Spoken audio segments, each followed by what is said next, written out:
Good evening. இன்றைய paper 2வது paper உளச்சார்பு அல்லது நுண்ணறிவு. இந்த பேப்பர் சகல அரச சேவைகளுக்கும் ஆட்சேர்ப்பு செய்கிற பதவிகளுக்கு பொருத்தமாக தயாரிக்கப்பட்டிருக்கு. அதில் மிக முக்கியமாக அடுத்த மாதம் நடைபெற இருக்கிற முகாமைத்துவ சேவை உத்தியோகத்தர்களுக்கு மிகவும் பொருத்தமாகவும் இந்த பேப்பர் அமைஞ்சிருக்கு. இதுல இந்த பேப்பர் பிடிஎஃபா கிளாஸில் ஜாயின் பண்ணிக்கிற மாணவர்களுக்கு உங்களோட வாட்ஸ்அப் குரூப்பில் போட்டிருக்கு. அந்த பேப்பரில் நீங்கள் செஞ்சுட்டு உங்களோட ஆன்சரை இப்போ நான் படிப்பிக்கிற ஆன்சரோட செக் பண்ணி பாருங்கள். இப்படி எதுவும் டிஃப்ரெண்ட் தெரியுமென்று சொன்னால் உங்களோட வாட்ஸ்அப் குரூப்பில் எனக்கு கேளுங்க, போடுங்க. நான் ஆன்சரை விளங்கப்படுத்துகிறேன் அதுக்கு மேலதிகமாக. ஆனால் இதிலேயே உங்களுக்கும் ஃபுல்லாக கிளியர் ஆகிற மாதிரி தான் நான் இந்த ஆன்சரை சொல்லித்தரப்போகிறேன். மற்ற யூடியூப்பில் பார்க்குற மாணவர்கள்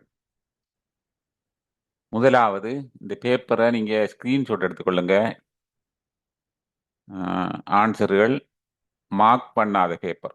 என்னடா இதை செஞ்சுட்டு நீங்கள் ஆன்சரை செக் பண்ணுறதுக்கு பிறகு ஆன்சரை செக் பண்ணுறதுக்கு லேசாக இருக்கும். ஸ்க்ரீன்ஷாட் எடுத்துக்கொள்ளுங்க.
ரைட். நீங்கள் இப்போ கடந்த ஒரு சில காலங்களுக்குள்ள இந்த எக்ஸாம் கோல் பண்ணதுக்கு பிறகு ஊடகங்களில் மற்றது ஏதாவது கிளாஸ்களில் உங்களுக்கும் தந்த பேப்பர்கள் பார்த்த பேப்பர்கள் எல்லாம் கிட்டத்தட்ட அதில் இருக்கிற கேள்வி மாதிரி தான் இருக்கும். ஆனால் ஒரு வித்தியாசமாக அதை நீங்கள் இதுவரைக்கும் பார்த்த கேள்விகள்ல இருந்து மிகவும் வித்தியாசமான முறையில் நாங்கள் விடைகளை காண வேண்டிய கேள்விகள் மட்டும் இதில் தெரிவு செய்யப்பட்டு உங்களுக்கு தரப்பட்டிருக்கு.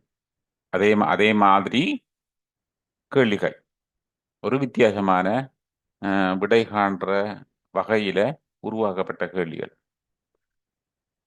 மிக முக்கியமான கேள்விகள். இது இந்த கேள்விகளுக்கு நீங்கள் செஞ்சு பழகிட்டீங்கன்னா வேற எந்த கேள்விகளும் உங்களால் செய்யக்கூடிய ஒரு டேலண்டை உருவாக்கி கொள்வீங்க. அதனால இந்த இறுதியாக அடுத்த மாதம் 5ஆம் தேதி வர இருக்கிற அந்த எக்ஸாமுக்கும் இப்போதைக்கும் இடையில நடக்கிற கிளாஸுகளில் வர பேப்பர்களை மிக முக்கியமாக பார்த்துக்கொள்ளுங்க.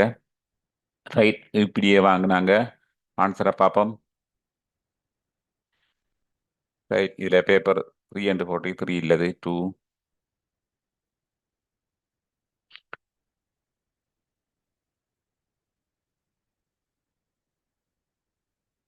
இந்த கேள்வியை பாருங்க. இதில் ஒன்று தொடக்கம்.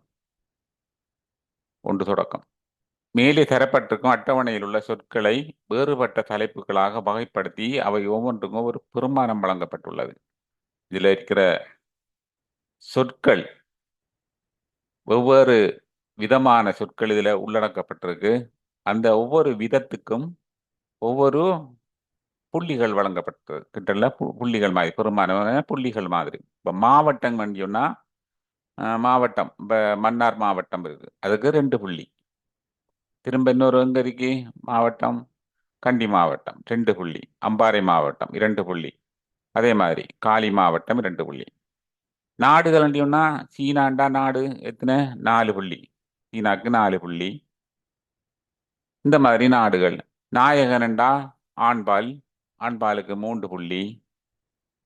சிறுமி பெண்பால் 6 புள்ளி. பிறகு நங்கை பெண்பால் 6 புள்ளி.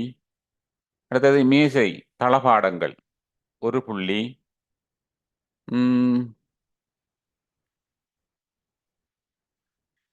குதிரை பாருங்க, மிருகங்கள் 7 புள்ளி. இந்த மாதிரி புள்ளிகள் உங்களுக்கு தரப்பட்டிருக்கு. இந்த தரவுகளை வச்சு கீழுக்கு உங்களுக்கு கேள்விகள் தரப்பட்டிருக்கு. அதுல ஒரு முதலாவது கேள்வியை மட்டும் நான் சொல்றேன்.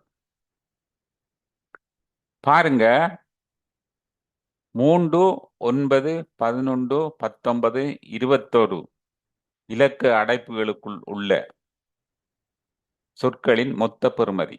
இப்ப 3வது இலக்கம் எங்க இருக்கு, அடைப்பு நாயகன் என்ன, ஆண்பால் 3. அடுத்தது 11, சாரி 9வது அடைப்பு, 9வது லண்டன் பாருங்க, நாடு 4 புள்ளி. அடுத்தது பாருங்க 11 கழுகு எங்க, பறவைகள் 5 புள்ளி. அடுத்தது 19 குபேரன், குபேரனுக்கு ஆண்பால் 3 புள்ளி. 21வது இந்தியா நாடு 4 புள்ளி.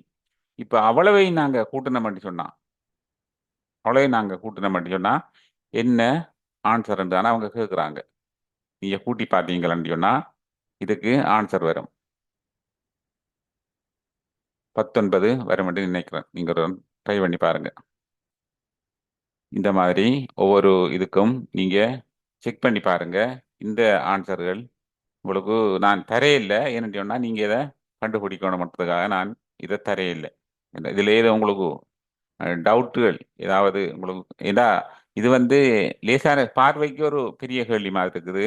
ஆனா லேசான கேள்வியானது கொஞ்சம் டைம் எடுக்கும்.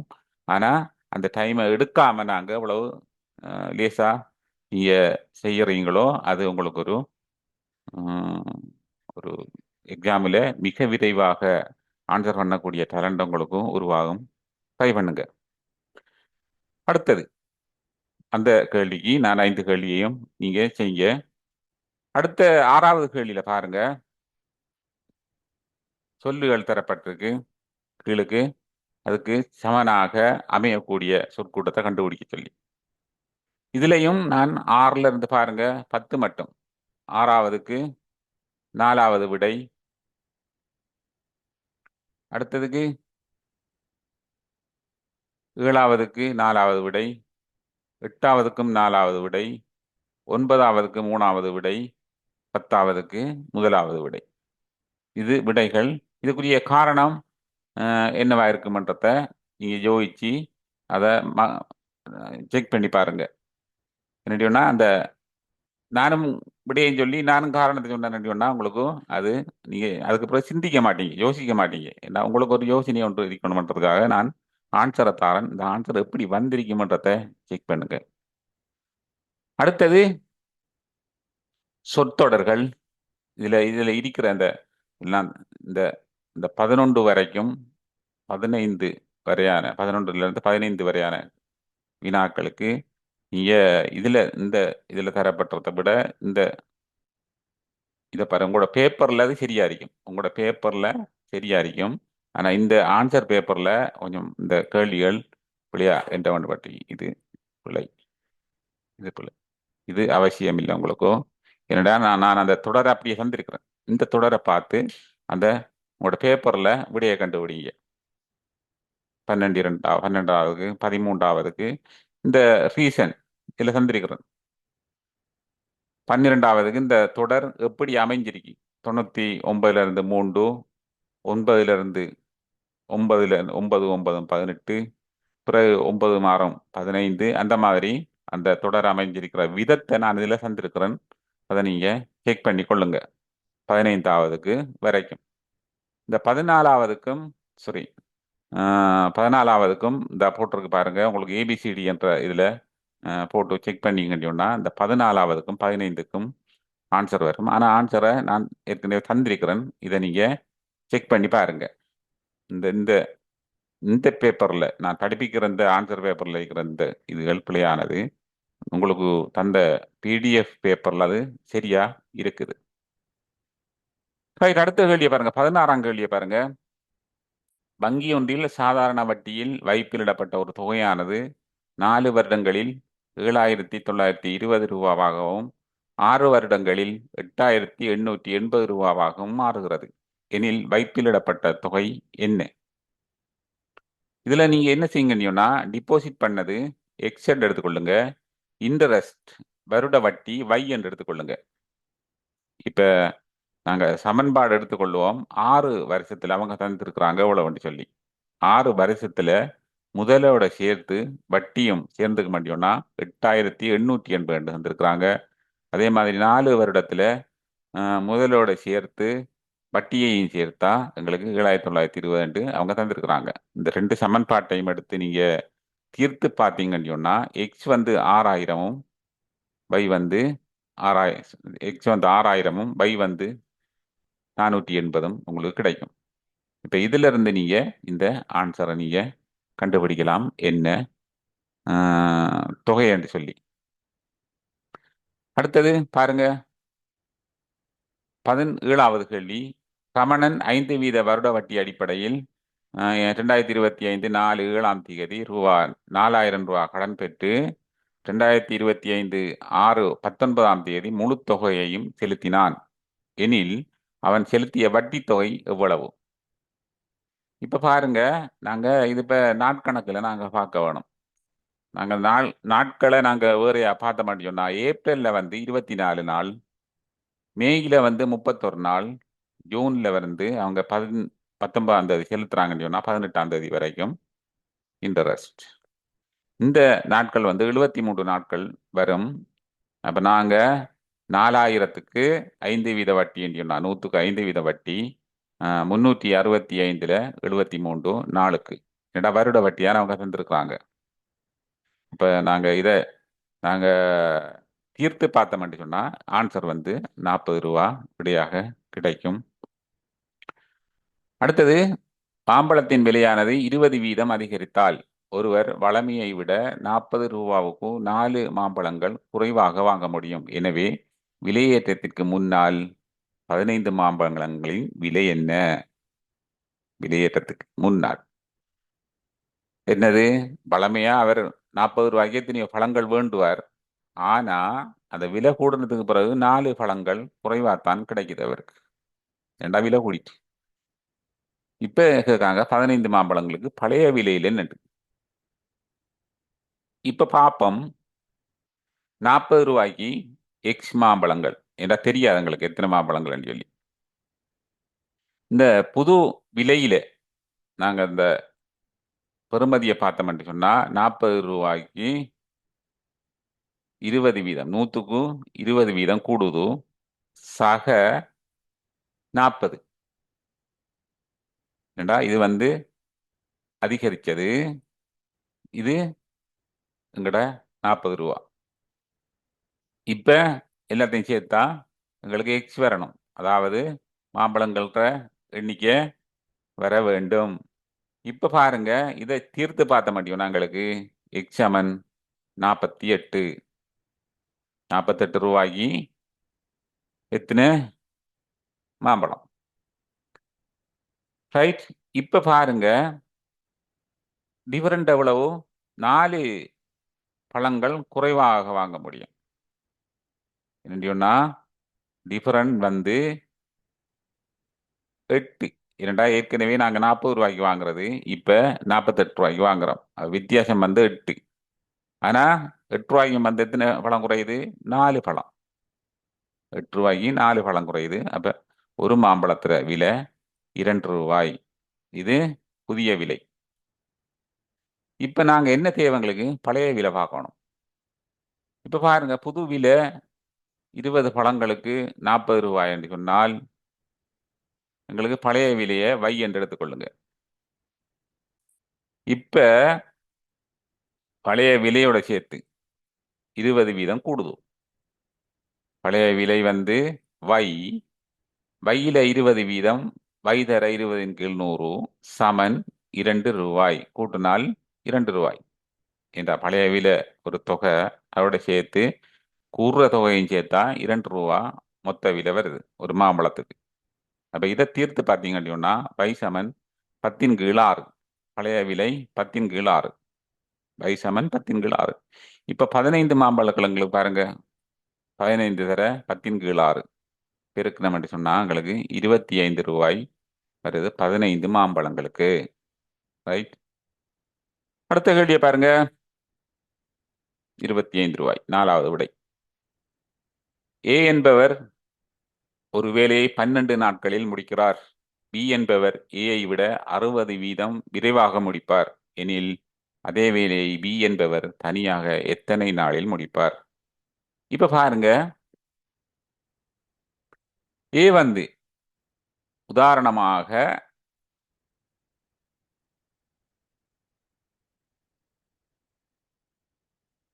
ஏ வந்து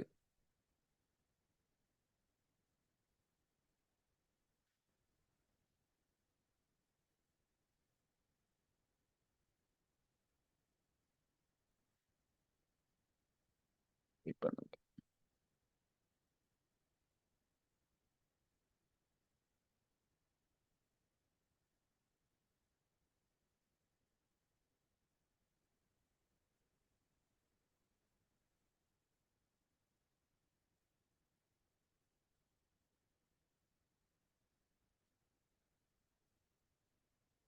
ஏ வந்து வேலை செய்யலை கீபோர்ட்.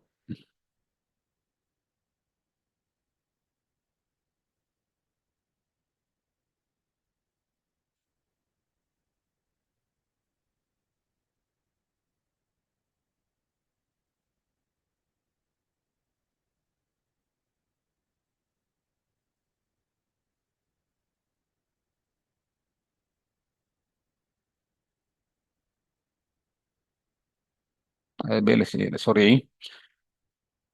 இது அர்த்தம் வந்து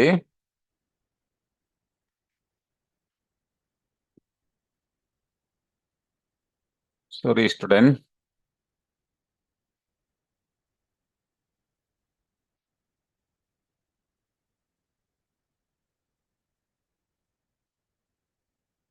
இது அர்த்தம் வந்து ஏ என்பவர் 1.5 மணித்தியாலத்தால முடிக்கிற வேலைய அரை மணித்தியாலம் முந்தி முடிப்பார் பி.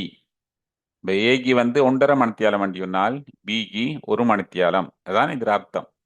இப்ப நாங்க என்ன செய்யறோம் சொன்னா, எங்களுக்கு வீதத்துல நீ அவங்க தந்திருக்கிறாங்க. அப்ப நாங்க ஏக்கு 160%, பிக்கு 100%. ஏன்னா பி வேகமா செய்வார், டக்குண்டு வேலையை முடிப்பார். இந்த வகையில நாங்க இந்த இதுக்கு ஒரு சமன்பாட்டை பார்த்த மாட்டோம்னா 160க்கு, அதாவது ஏ செய்யற 160க்கு 12 நாள் பிடிக்குது ஏக்கு. ஆனா 100க்கும் எத்தனை நாள் பிடிக்கும்? எங்களுக்கு தேவை அதுதான். 160க்கு ஏக்கு 12 நாள் எடுத்தாருன்னு சொன்னால் 100க்கும் எவ்வளவு எடுப்பார் பாருங்க. 100 சமன் எக்ஸ் சமன் 7.5 நாட்கள். ஏன்னு சொன்னா பி செய்யற நாட்கள் வந்து எக்ஸ் என்று எடுத்திருக்கிறோம். பி அந்த வேலையை முடிக்க எத்தனை நாட்கள் எடுப்பார்? கேள்வி அதுதான். இப்போ அதை எக்ஸ் என்று எடுத்தோம். நாங்கள் எக்ஸுக்கு வர விடை வந்து 7.5 நாட்கள். அதே மாதிரி பாருங்க, இரு எண்களின் கூட்டுத்தொகை 2490. ஒரு எண்ணின் 6.5 வீதமானது மற்ற எண்ணின் 8.5 வீதத்துக்கு சமமாகும் எனில் அந்த எண்களை காண்க. இப்ப பாப்பம் அவங்க தந்திருக்கிறாங்க ரெண்டு இரு எண்களின் கூட்டுத்தொகை 2490. ரைட்.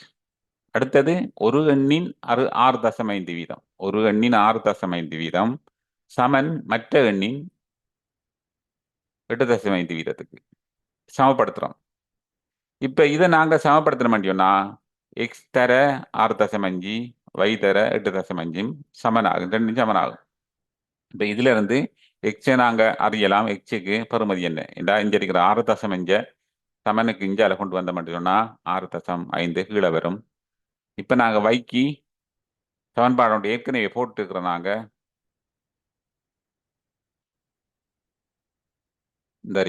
இந்த சமன்பாடுல அப்ளை பண்ணுங்க. எக்ஸுக்கு நாங்க எவ்வளோ அறிஞ்சிட்டோம், அதை கொண்டு அந்த சமன்பாடுல அப்ளை பண்ண முடியும்னா எங்களுக்கு வைக்கு வந்து 1079 ரூபா வரப்போகுது. செக் பண்ணி பாருங்க. இதை நாங்க இந்த முதலாவது சமன்பாட்டில் நாங்க போட்ட மாட்டோம் சொன்னா எங்களுக்கு எக்ஸுக்குரிய ஆன்சர் கிடைக்கும் 1411. இது முதலாவது சமன்பாடுன்னு எடுத்துக்கொள்ளுங்க. இந்த சமன்பாடுல நாங்க நான் எல்லாத்தையும் அப்ளை பண்ண போறோம். அப்ளை பண்ண முடியும்னா எங்களுக்கு இந்த இலக்கங்கள் எங்களுக்கு கிடைக்கும். அடுத்தது, ஒரு வகுப்பில் புள்ளியிடல் பட்டியலில் வரன் மேலிருந்து 7வது இடத்திலும் கீழிருந்து 26வது இடத்திலும் இருக்கிறான் எனில் வகுப்பில் உள்ள மாணவர்களின் மொத்த எண்ணிக்கை. சிம்பிளான கேள்வி, இது எல்லாருக்கும் தெரியும், நீங்க சிம்பிளா செஞ்சிருப்பீங்க. வரன், இதுல ராமு என்று போட்டி வரன், இது போல வரன் இடத்த இருக்கிறார். அவரு கீழே 6 பேர் இருக்கிறாங்க. ஏன்னா அவர் 7வது இடத்துல இருக்கிறார். கீழே சாரி மேலிருந்து முன்னுக்கும் 6 பேர் இருக்கிறாங்க, பின்னுக்கு 25 பேர் இருக்கிறாங்க. ஏன்டா அவர் 26வது இடத்துல இருக்கிறார். அப்ப 25 பேர் இருக்கிறாங்க. அப்ப மொத்தமா கூட்டுனீங்கன்னா எத்தனை வரும்? அடுத்தது பாருங்க, 16 புத்தகங்களின் கொள்விலை 12 புத்தகங்களின் விற்பனை விலைக்கு சமமாகும் எனில் இலாவ வீதம் என்ன? இப்ப 16 புத்தகங்களின் விலை கொள்விலை 12 புத்தகங்களின் விற்பனை விலைக்கு சமன். அவர் 12 புத்தகங்கள் வித்தார் என்று சொன்னால் இந்த 16ல இருந்து 12 புத்தகங்கள் வித்தார் என்று சொன்னால் 4 புத்தகங்கள் அவருக்கு 4 புத்தகங்கள் கொள்விலை அவருக்கு லாபமாக கிடைக்குது. 4 புத்தகங்களின் கொள்விலை லாபமாக கிடைக்குது. இப்ப நாங்க அதுக்கு ஒரு சமன்பாடு போடுவோம். அதாவது 4 புத்தகங்கள், அதாவது கூடுன 16ல இருந்து 12 கழிச்ச மாட்டோம்னா 4 புத்தகங்கள் அவருக்கு லாபமா வருதுங்க. 12 புத்தகங்களை வித்தால் 4 புத்தகங்கள் லாபமா வருது.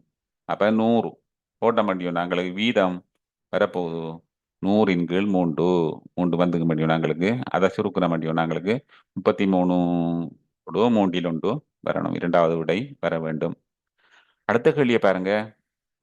ஒரு தொகை பணமானது தனி வட்டி வீதத்தில் 24 வருடங்களில் 4 மடங்காகிறது எனில் வட்டி வீதம் எவ்வளவு? 4 மடங்காகுதுன்னு சொன்னா 3 மடங்கு கூடியிருக்கு. ஏன்? இப்ப 100 ரூபா நாங்க டிபாசிட் பண்றோம். எத்தனை வருஷத்துக்கு பிறகு? 24 வருஷத்துக்கு பிறகு 400 ரூபாயாக மாறுது. 4 மடங்கு. 400 ரூபாய் மாறுதுன்னு சொன்னா அங்க 300 ரூபா கூடி இருக்கு. அதான் அதுல அர்த்தம். இப்ப என்ன செய்யறோம்? நாங்க 24 வருடத்துக்கு 3 மடங்கு கூடியிருக்கு. தர 100க்கும் பார்த்தோம்னா 12.5. இது ஒரு மெதட். இன்னும் ஒரு மெதட், நாங்க என்ன செய்யறோம்? வட்டி வீதம் எங்களுக்கு தெரியாது. இப்ப நாங்க எக்ஸாம்பிள் 1000 எடுத்துக்கொள்வோம். நாங்க போட்ட காசு 1000 எடுத்துக்கொள்வோம்.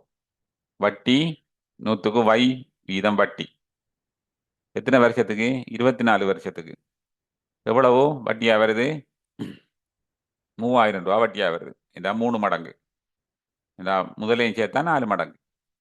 இப்போ 3000 ரூபா வட்டி வருதுன்னு சொன்னா எங்களுக்கு இதுல இருந்து வைய நாங்க காணலாம். எத்தனை சொல்லி பார்த்தோம்னா 12.5 வருது. இந்த மாதிரி 2 மெத்தட்லையும் நீங்க இதை இந்த விடைய காணலாம்.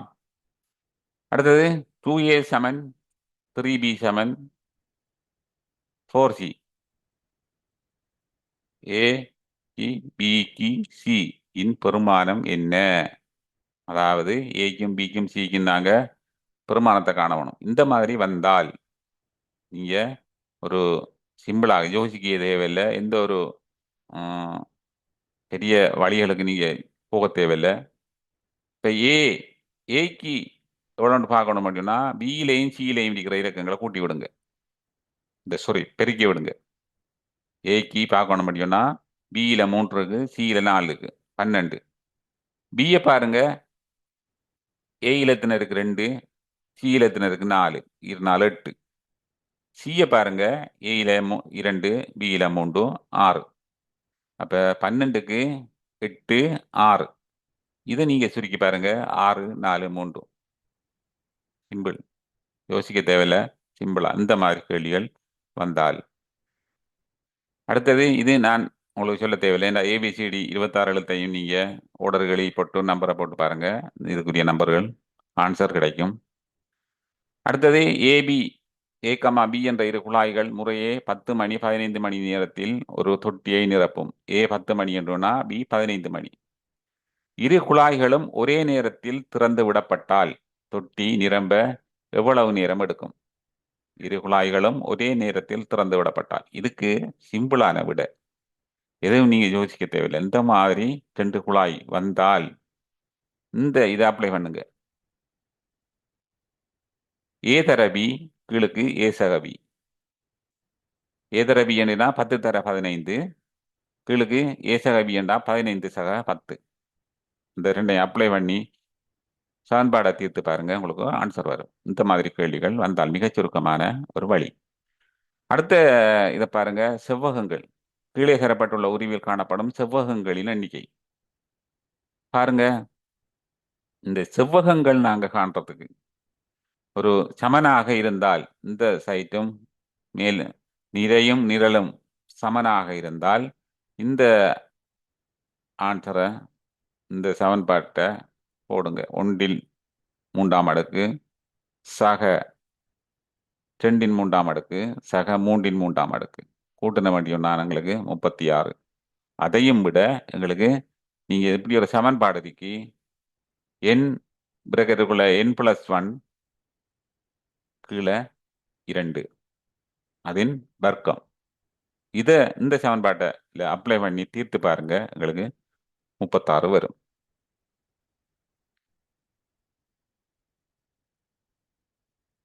எண்ணுக்கு பதிலா இந்த ஒரு ஒரு பக்கத்தில் இருக்கிற ஒரு நிரல் இலத்தினருக்கு நிறை இலத்தினருக்கு என்றதை பார்த்து இதுல 3 இந்த 3 எண்ணுக்கு 3 போட்டு பாருங்க, சமனாகும். அடுத்த கேள்வியை பாருங்க. கீழே தரப்பட்டுள்ள உருவில் உள்ள முக்கோணிகளின் எண்ணிக்கை. இதுக்கு நீங்க சமன்பாடெல்லாம் போடலாது. இதுக்கு நான் பழமையா சொல்லியிருக்கிறேன், நம்பர் போடுறது. ஒவ்வொன்றுக்கும் நீங்க நம்பரை போட்டுட்டு இந்த பொருத்தமில்லாததுக்கு ஏபியை போடுங்க. இதுல எங்களுக்கு முக்கோணம் இதுக்குள்ள இல்லை, ஏக்கும் பிக்கும் முக்கோணங்கள் வராது. அதனால நாங்க ஏபி என்று போட்டுக்கிறோம். அல்லது நீங்க நம்பரையும் போடலாம், அதுவும் பிரச்சனை இல்லை. அப்படியே போட்டு வந்தீங்கன்னு சொன்னா இந்த மாதிரி பாருங்க, முதலாவது முக்கோணம், 2வது முக்கோணம், 4 அப்படி இந்த மாதிரி 6 வரைக்கும் 6 இந்த மாதிரி பிரக்கெட்டுகளை போட்டு போட்டு பாருங்க. 1 ஏயும் சேர்ந்த ஒரு முக்கோணம், 2 பியும் சேர்ந்த ஒரு முக்கோணம், இந்த மாதிரி போட்டு பாருங்க, ஆன்சர் 15 கிடைக்கும் இதுக்கு. அடுத்தது பாருங்க, கீழே தரப்பட்டுள்ள உருவில் உள்ள முக்கோணிகளின் எண்ணிக்கையை காண்பதற்கு பொருத்தமான சமன்பாடு. அவங்க எத்தனை என்று கேட்கல, சமன்பாடை தான் கேட்குறாங்க. இந்த முதலாவது சமன்பாடு வரும்.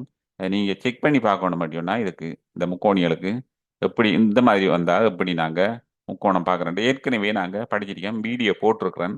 அந்த வீடியோ பாருங்க, இதுல விளக்கம் அதுல இருக்குது. பார்த்தா உங்களுக்கு அந்த இதுக்குள்ள இருக்கிற முக்கோணிகள் எண்ணிக்கை கண்டுபிடிக்கலாம். ஆனா கேள்வி எங்களுக்கு சமன்பாடு தான் கேள்வி. அதே மாதிரி கீழே தரப்பட்டுள்ள உருவில் உள்ள முக்கோணிகள் எண்ணிக்கையினை காண்பதற்கு பொருத்தமான சமன்பாடு. இதுவும் சமன்பாடு தான். இந்த சமன்பாடு இதுக்கு செட் ஆகும். நீங்க செக் பண்ணி பாருங்க. ரைட், நாங்க இதே மாதிரி ஒரு வித்தியாசமான பேப்பரோட அடுத்த கிளாஸ்ல சந்திப்போம். தேங்க்யூ.